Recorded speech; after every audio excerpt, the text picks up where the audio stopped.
Good morning. I'm Noelle Stensrud, and part of a committee that's working on writing the history of the Chisago Lakes schools. And so when we are gathering this information, we like to hear it from the people who actually made the history of the Chisago Lakes schools. And today we have Jerry Vitalis, who is the longest serving board member in the state of Minnesota, which is quite an honor. And he grew up in Taylors Falls. He went to school there, graduated in 1954, and I personally have had the honor of serving with Jerry for 9 years on the school board. So this will be fun to talk about all that he can remember about the Taylors Falls schools and being a board member and dealing with their issues over the years. So thanks, Jerry. Thank you. Okay, I just need 5 seconds so I can get noise suppression on the air. So it's quiet.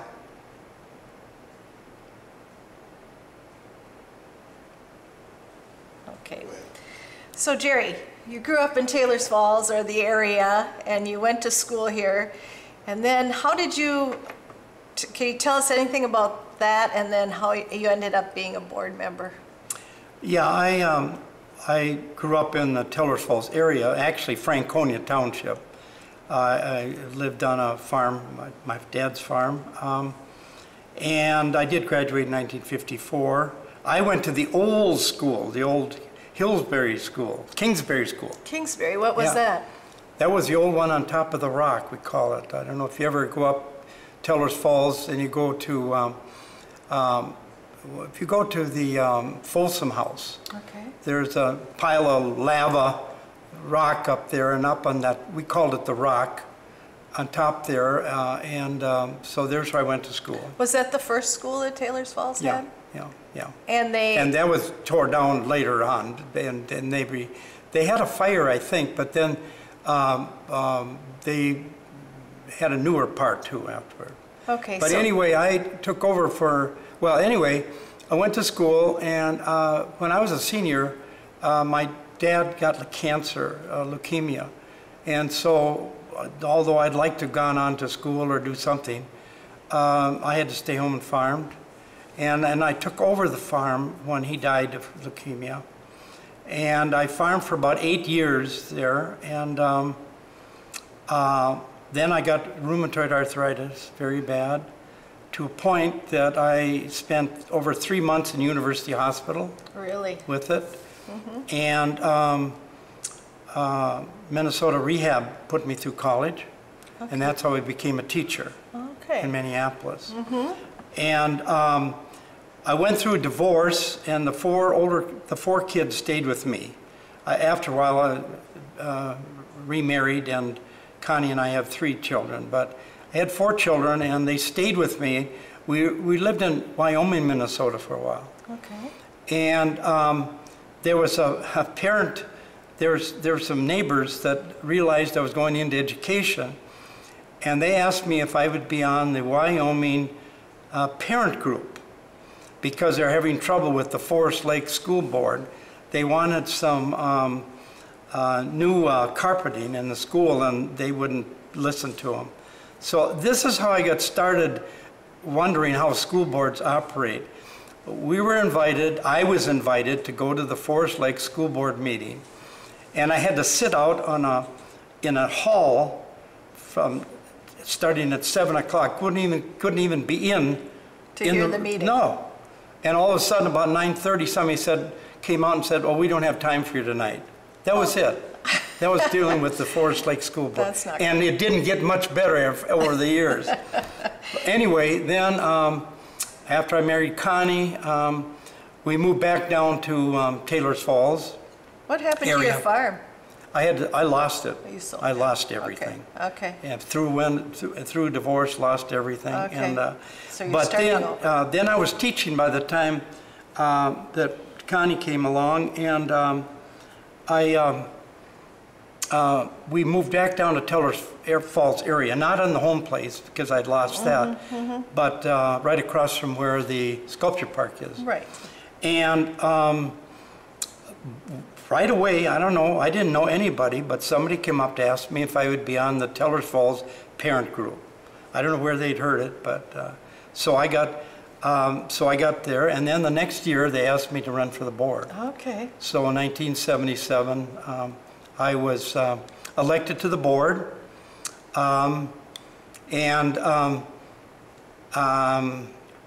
let's see, we had the 6 board members that we met in the superintendent's office, and we decided on which of 3 candidates we were going to have. And one was he had a master's or doctor's degree from Notre Dame. You're talking hiring a superintendent. Yeah, that was my first. That was your first. Okay, first of all, in 1977, in April, I was elected to the board. Mm-hmm. And at that time, the terms were 3 years, and they were held in the spring. Okay. So that's why I got on the board. And my first assignment as a board member was in June, when we had to hire a new superintendent. Okay, that's By the way, 5 of the 6 board members that are still living. Really? Yeah. How many superintendents have you hired over the years? 5, I think, 5 or 6. Sure. Yeah. So you got experience right away. Yeah. Tell us. Anyway, so here we have this, Bill Vitalis was also on the board, and some others, and it's interesting because Sig Rimstead was one of them. Now Sig Rimstead he had been fired at Duluth, at Eveleth, because of the fact that because of taconite net, they were a very prosperous school district up until taconite came in, and then they had to get somebody from the outside to cut $1 million some. Oh, okay. Well, they got Sig, and he didn't realize what he was getting into, a hornet's nest. Mm-hmm. And so they actually fired him. Mm-hmm. Then he got a call from Howard Caseme, who was at that time the Commissioner of Education from Minnesota. And he asked Sig if he would be willing to start a new school at Grigla, K-12. And so he did, and it was very good with it. Came with very good recommendations. It's funny, when we were talking about it, I said, I know I'm the new, this Bill Vitalis really wanted the guy from Notre Dame. Okay. And I said, you know, Bill, in a couple of years, he's not going to be here at Tillers Falls. We'll be back, you know, looking for a new superintendent. Well, Sig at that time was very heavy set. And he said, well, if we hire this guy, he'll have a heart attack and we'll still be back here in a couple of years. Well, Sig outlived Bill Vitalis, but at least 12 years or so, 15 years anyway. So then, we had 6 board members. And then from the word go, you know, our enrollment at Tillers Falls at that time was about 400. K-12. K-12, mm-hmm. One school. Mm-hmm. And as a matter of fact, in 1978, 79, and 79, 80, we had as many as 60 in graduating class. Mm-hmm. And, but then things started to happen. Governor Perpich came in with the open enrollment, which was a albatross around our neck right from the beginning, to a point that in 1991, 92, our graduating class, we only had 13 students. So because of open enrollment, kids could leave Taylor's Falls and go anywhere they wanted. Well, at first it was an option. Okay. We did not go along with the option. So you didn't allow your kids We didn't allow it at first. But it's funny, parents and grandparents, if they want their student to go someplace, they'll find a way. Sure. We found out a couple places where they gave their grandmother's address from Lindstrom, and you know, they were any way of doing it. We just kept losing kids, and and I was going to say, when our Bill Young, who was the chairman of the board, had retired, and I became the chairman of the board. And along with everything else we were cutting back on, you know, gone were the days, for us anyway, where you had boring speakers at graduation where you had to pay them big bucks and you never knew if they'd get out of there. So Bill Young came up with a new thing that he started to talk about every student at graduation. Oh, that's Now you really can do nice. that when you have a smaller class. Yeah. You couldn't do it at Chisago Lake with 240 kids or something. Right. But anyway, and so I took over for him. And Sig Rimstead introduced me, well, everybody knew me, but as a speaker, and he said, you know, we've had to cut out buying speakers, and he said, I know Jerry Vitalis is a pretty good talker, so I want to introduce Jerry Vitalis as a good-for-nothing speaker. So how did someone help you figure out something to say about every student? How did that work? I called all the parents. Did you? Yeah, Oh, nice. yeah. But again, we didn't have that many, But 25, still. 30 parents at that time. Right, but that was really Oh yeah, a nice called way them to do all and it. talked to each about them, yeah. It's really funny. I was always impressed how short I can be, as far as, not short, but I can give a quick speech or something. And I felt that I was very proud of the fact that graduation didn't last over 45 minutes. But one year I had gotten, excuse me, Earl Vitalis, who had been a superintendent at Stillwater and was the second graduating class in Tellers Falls, up to speak. And he spoke a little bit. Acoustics are so bad in that school that it was just muffled, but he spoke. And then we had an exchange student from China that her grandfather came for graduation. Wow, yeah. And so then you got those, Sig, who always fell asleep, and then you had these two in the background.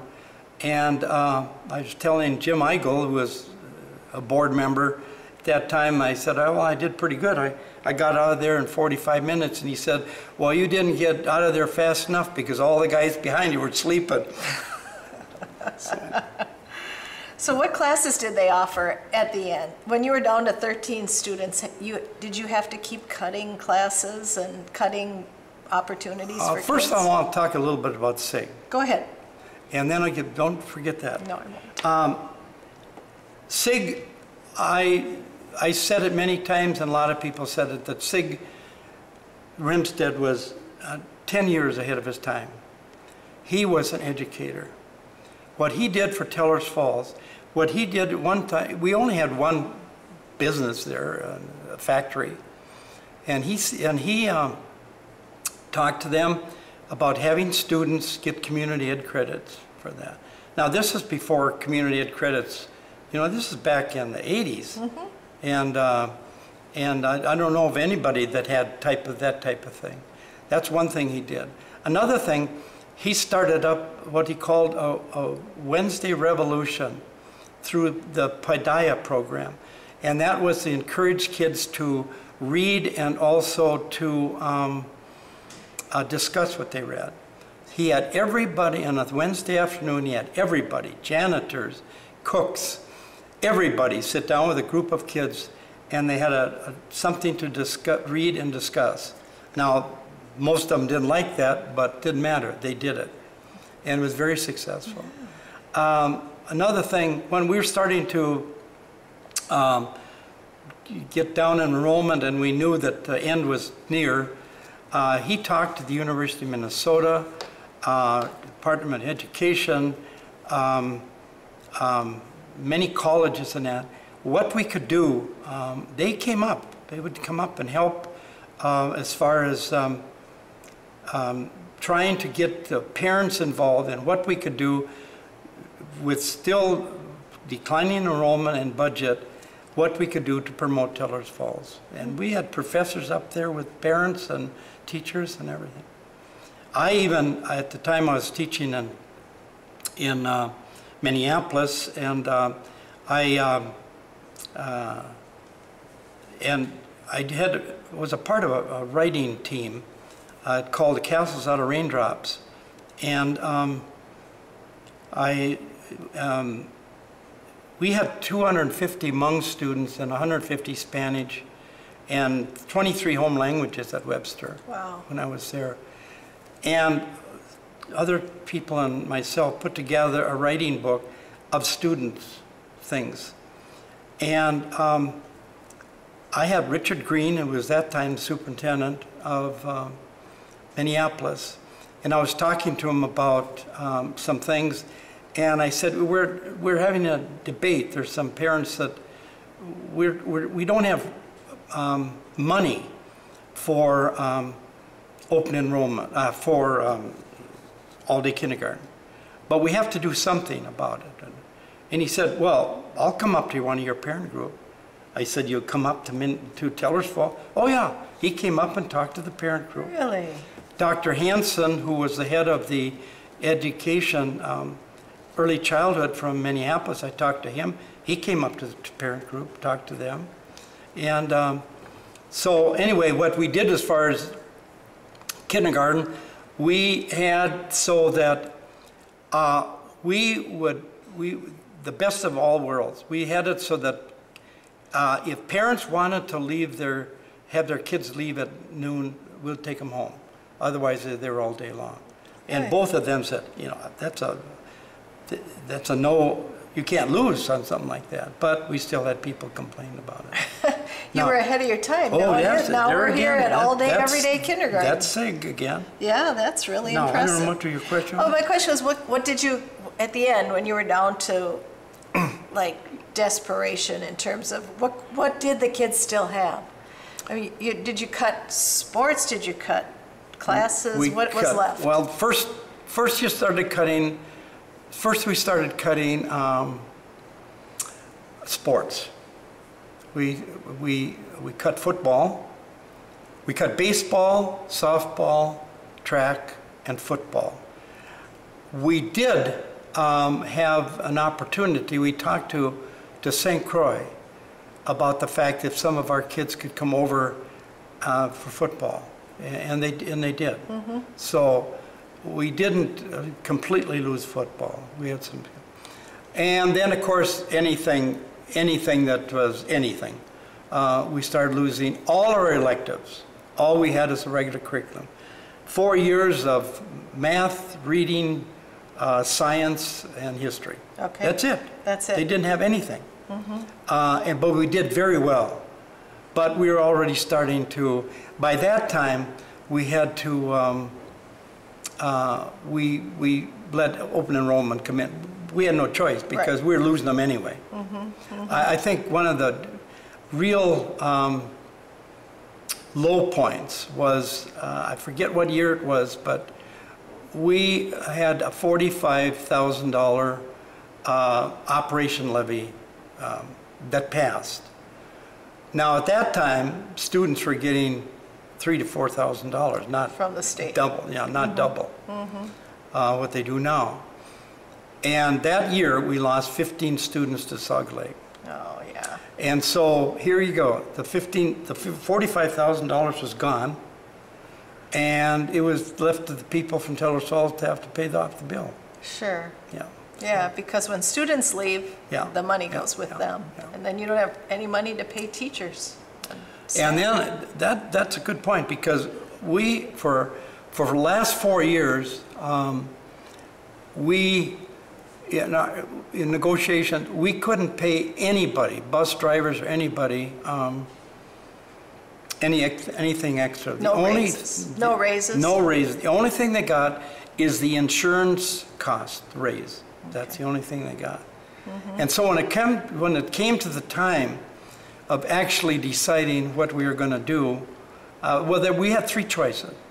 We felt we had three choices, and it started with the fact that we wanted to consolidate with St. Croix Falls, because we had already had skiing with them and football, and we thought that would be the logical choice. Both commissioners of education in Minnesota and Wisconsin thought it was a good idea. A lot of our people thought it was a good idea, but we had some people that were dyed-in-the-wool saying, no, let's stay with it to the end. Minnesota would have allowed you to do that? Absolutely. Okay. Yeah. And Bill Young was one of the ones that said that one of the reasons that, because he was the doctor over at the clinic, said it'd be a good thing because kids, parents follow their kids as far as shopping. They go to the clinic over there, they would go to the stores and that, because there's where the kids went. And it came true when we did not go with St. Croix Falls. They came here. Okay. And St. Croix really took a hit as far as their downtown. So so basically you're saying the parents, where the kids are, the parents will stimulate the economy of that area. Yeah. Well, and we were going along with some, we did some planning with them. We weren't serious about it. We met with the commissioners, we met with the St. Croix board. And then, but there were some rumors going around that, one rumor was that the middle school would be at Taylor's Falls. Okay. We never talked about anything like that. And there was a lot of misinformation about cutting and everything else. So you said that you said there were 3 options: St. Croix Falls. Well, this is one. Okay, then St. Croix. Okay. And so we turned that down. At the time, then we started talking to Chisago Lakes, and they were very good about it. Mark Lee was on the board then from Chisago Lake. Don Bungham had been a part of some of the original talking about it, but he had retired, and Darrell Williams then was the superintendent. Okay. And so that was your... And so, so we did some planning and more planning, and went to making the decision that we would consolidate with Chisago Lake. And the third choice was what some people wanted to do, was just let it go until the state closes down. We would not do that for a couple reasons. One, was because of the fact that we had, the teachers, the staff had gone along with no salary increase or anything, and we were not going to let them all go to the wolves. And so we said, no, we're not going to do that. And the other thing was that even if we'd let the state take over, we'd have been left with the bill of the building and all the property. Sure. They would have still had to pay that off. Sure, but by consolidating with Chisago Lakes, you're able to still utilize and keep a presence of a school in Taylor's Falls. And what the state really did one good thing, and that was there were so many schools, small schools that were consolidating, that they came up with a plan to help schools that in both the ones that were getting the kids and the ones that were receiving the kids and going to, that we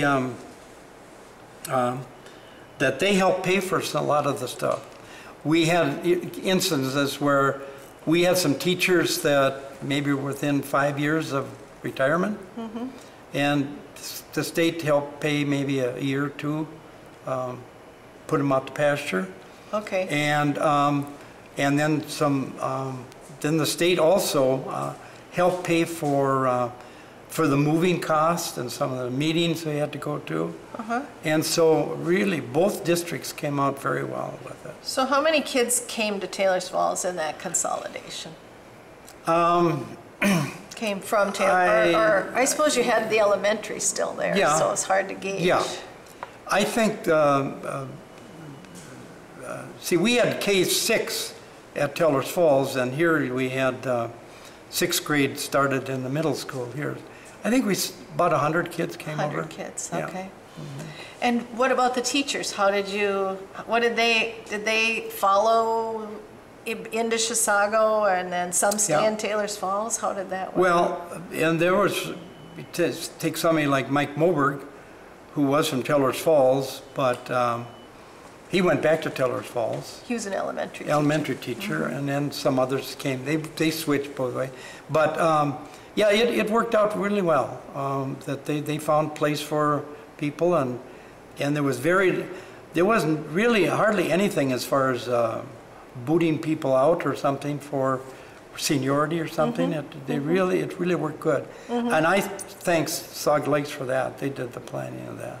And counselors were very good, because here our kids came with no electives at Tellers Falls, Sure. and so they helped them get fitting into it, so it was really good. So they had some meetings with the kids that were coming from the middle school, from 6th grade, and the middle school kids, they met with them 2 or 3 times and talked with them, so it went out very well. Plus the fact, look at all the things that we gained at Tellers Falls. What did you gain? Football, track, baseball, softball, tennis, swimming, go down this. Then we gained the fact that here they had assistant principals in middle school, high school, counselors, AD,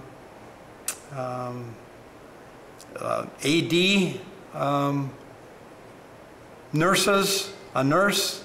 So you didn't have any of that? We had none of it. We had none of it. They had nothing. Yeah. We had teachers and the 4 things. I have to say, Jerry, you've always done what's best for kids. Well, yes. I mean, sometimes those decisions are hard, and I'm happy that they were able to keep a presence for Taylor's Falls, a very reputable school to this day. So, and you still sub in there occasionally. I did, and I volunteered, but now I'm sort of out of it. You still go to the parent-teacher. Oh yeah, I'm the head of I'm the representative for the parent-teacher. Very good. Another thing I'd like to bring up is that, we never heard of a health and safety committee, and Heidi, we've gotten so many recommendations that this is the best health and safety in the state. And so many people have said that, and so when you get all the engineers and the health people and a representative from each of the departments, talking about health issues. We didn't have any of that until nothing. Sure. We didn't have money for anything. So when you came over to Taylor's, now we've consolidated, and now you're part of the Chisago Lakes School Board. Did any of other board members come over to the Chisago Lakes School Board? Bill Vitalis had, by the way, SIG was with us for 17 years until we consolidated. And then where did he go? Well, he retired. Okay. He retired. And one of our board members, Bill Vitalis, he retired before we ever consolidated. We had a couple of board members, one from Chisago Lake and one from Taylor's Falls, that resigned before election. And one board member and myself from Taylor's Falls and 2 board members from Chisago Lake ran for election, and the 2 from Chisago Lake and myself got on the board. Okay. So what? Who was? And the superintendent was Darrell Williams. Darrell Williams he was acting superintendent for Taylor's Falls also. Okay. So. He went to our board meetings. The first year, he went to our board meetings. Before you consolidated. Before we consolidated. And then he appointed our 5th grade teacher,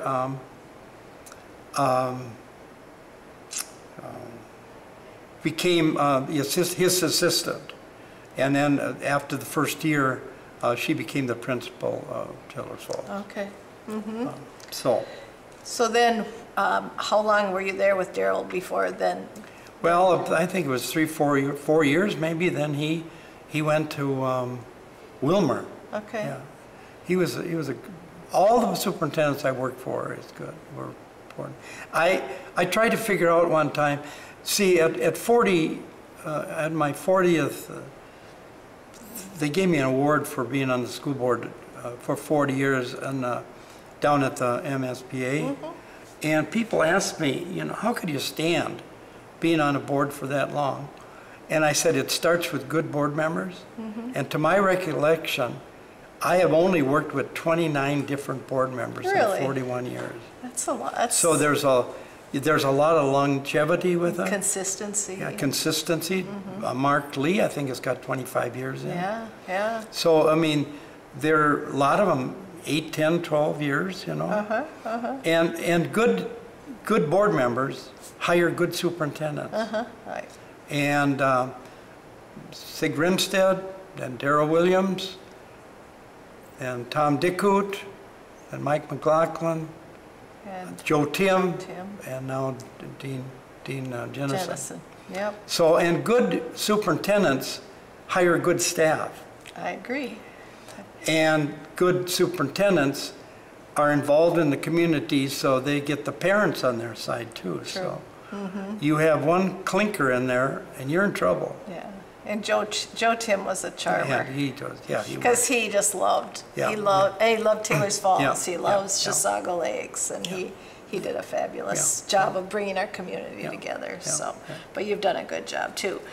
Okay, so, anything else on this? I'm sure there's more, but I could ask you a few other questions, like, how has education changed since you've been on the board? You know, when I was given an award for 40 years in the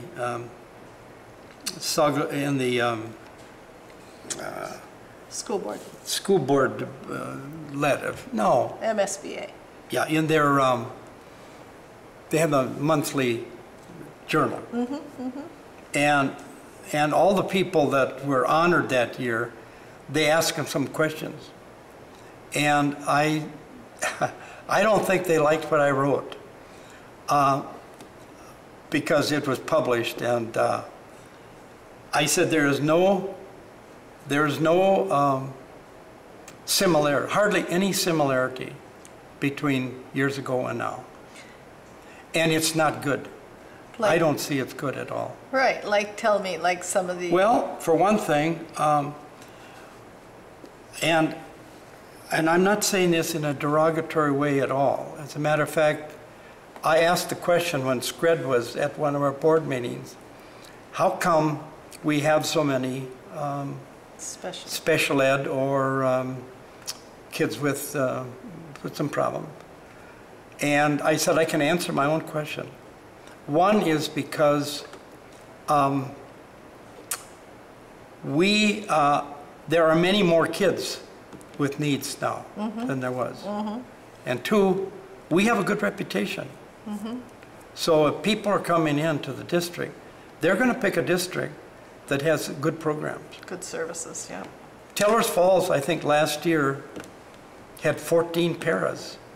Really? That was more than the total staff Yeah, when we consolidated. right, right. Now, one of the problem is, and it's a problem, we don't have money to hire them full time. They're 5 hours. And so, you know, if they get a better job, they're going to go. And but that's one of the problems. And you know well, I was bitching about this when you were on the board. It is in the Constitution that the legislature has to protect education. And there is a law saying that the federal government pays 41% of the costs for special ed. They pay 17. Right. Plus the fact that they don't pay till a year in arrears either. Right. So that's one of the problems. Right. Because Another problem is, I think that the curriculum has become so, you know, years ago it was, the curriculum nowadays has taken away the chance for teachers to do some research and some digging in. When you get somebody that presents a curriculum to you, it's very limited. I just don't like it. So I know with that those special needs kids take a lot of services and a lot of money, and I know that this testing, the testing situation has changed the curriculum because everybody's got to have a good test score. You know, I go back to Minneapolis. I mean, when I started teaching in 1969 on Plymouth Avenue, the year that they were burning Plymouth Avenue, by the way. But we had nothing. And I became a good teacher because I had to work hard to stay a minute ahead of the kids. Now, the curriculum is there and somebody else is telling them what to do and how to do, and it still doesn't, our test scores are still not that good, you know, so. For what they should be. For what they should be. And for the dedicated teachers we have. And, Yeah. So what,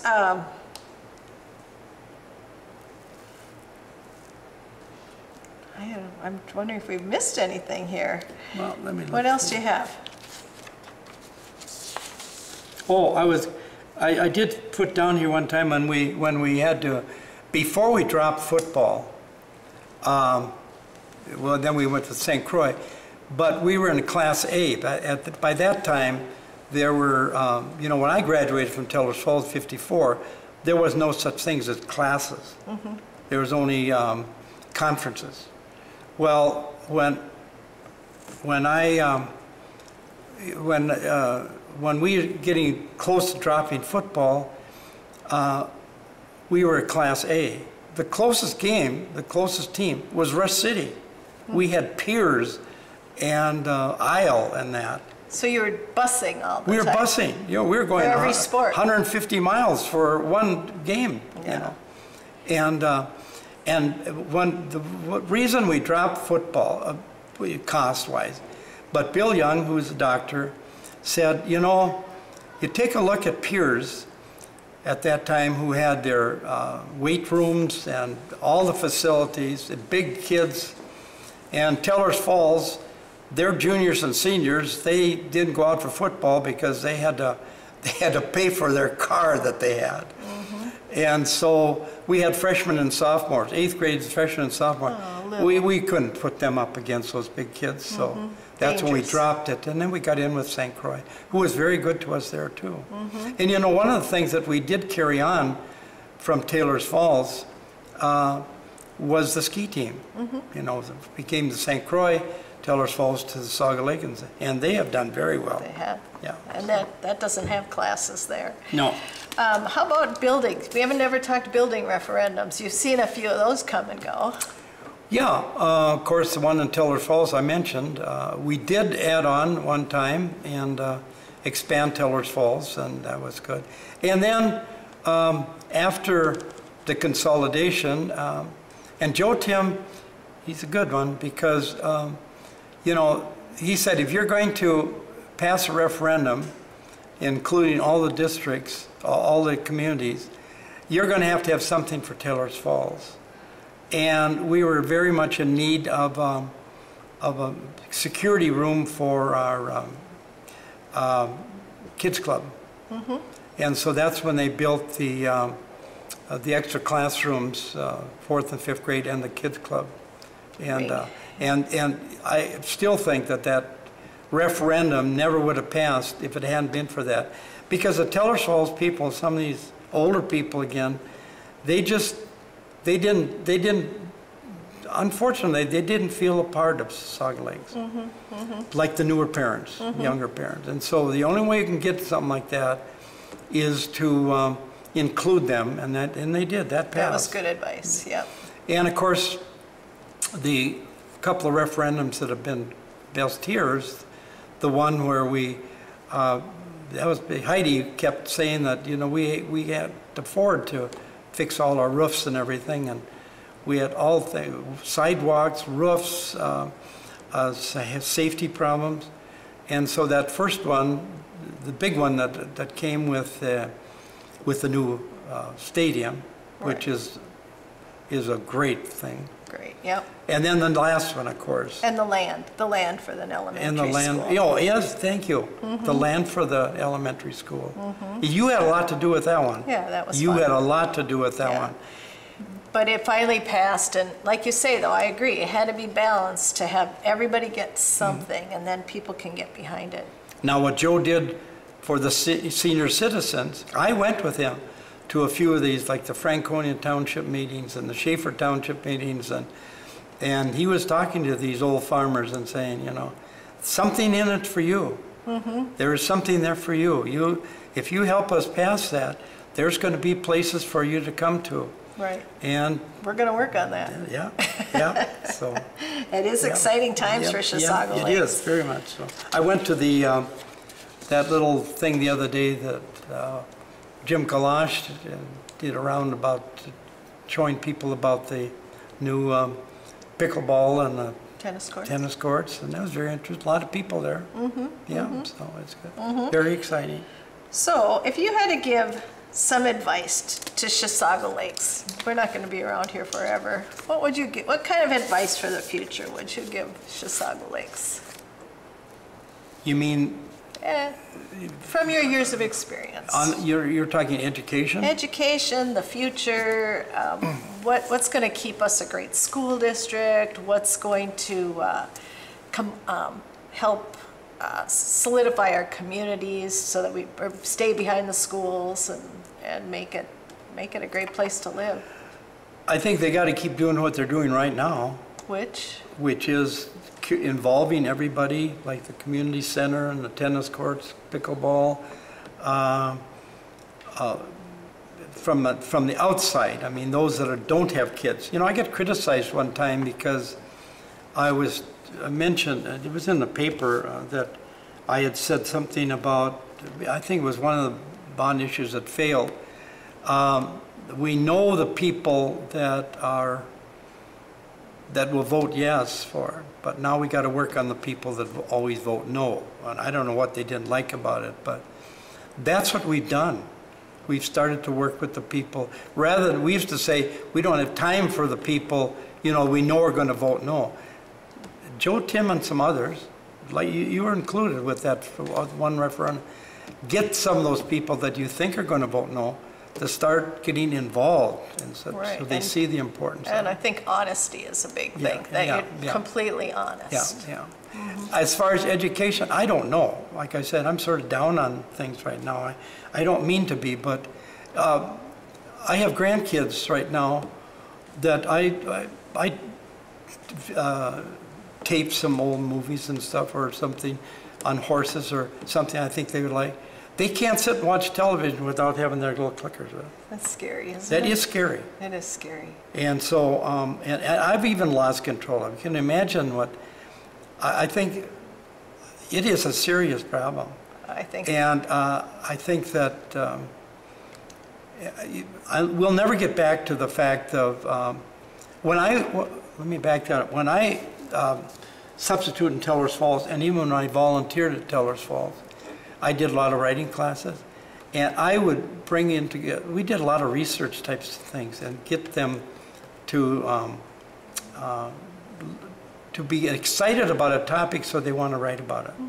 This business of just, you read some boring story and then ask them to give an opinion of, I don't know what's going to, I fear that. Sure. I really do fear it. I know, and I'm with you on that device stuff. We don't know what we ventured into. No.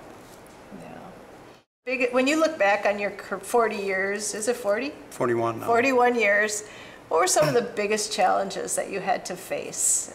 Well, we talked a lot about Tellers Falls, and it just seemed like we had such good people down there and dedicated people, teachers, parents, and everybody. And but it seemed like we were always behind the 8 ball, always, because from the word go, we were losing students, we were losing money, and it wears you down.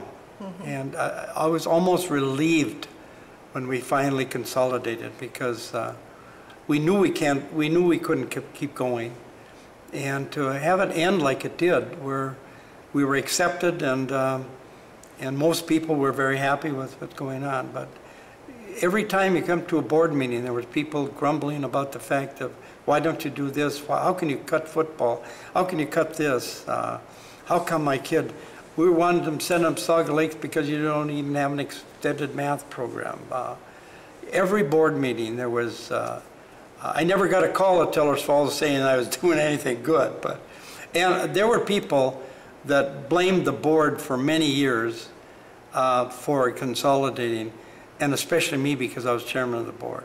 But, you know, you get that. It turned out very well, and the people that now, the kids and parents that at that time stuck with us, you know, are still here. We had a lot of athletes from Tellers Falls that performed well here. A lot of, matter of fact, you know, I went to the scholarship meeting, or the scholarship program, and I think there were 16 students, seniors, that got that $10,000 Moody grant money. I think we had 7 or 8 of them from Tellers Falls Elementary. Good students. And so we brought on good students, good athletes, good community people, and so it turned out well.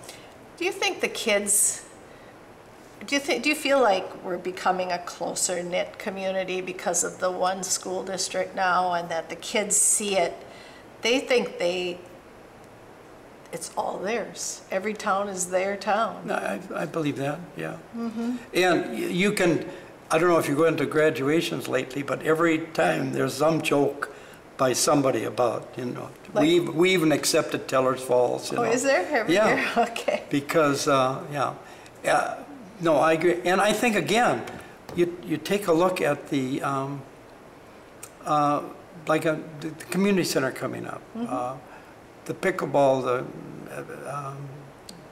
the tennis, and that people can come from Tellers Falls and be a part of that. And use good facilities. And use good facilities. Right. I mean, we never heard of a pool, or, you know, for Tellers Falls or anything. And so, yeah, they're coming here and they're shopping here. Yeah.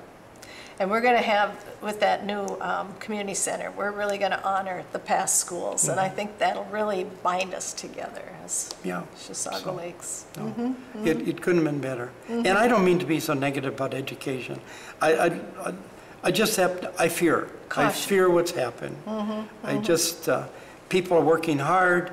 Sarah Smith, our curriculum director, I mean, she works her tail off. But, you know, our test scores, they're just flat. And one time at a board meeting, she was giving the test scores, and I said, Sarah, it's not your fault. But when you say we're better than the state, that doesn't say much for me. Right. And I had 2 parents in the audience at that time that emailed me and said, thanks for being concerned about education in our district. And they are concerned about it. And I don't know what's, you know, they're coming in with a new curriculum now again. And for math or reading? For math and reading. Oh, both. And I don't know. Spend the money, but the test scores don't go up. I'm not saying the tests are the best, but that's what we have to guide it by. Right, yeah. That's and what so they measure us by. That's why I fear what's going on. Well, thanks, Jerry. Right. And thanks for your 40 years of service, and for doing always what's best for kids, because I witnessed it firsthand. So Thank you. thanks. Appreciate it. Really. Thank you.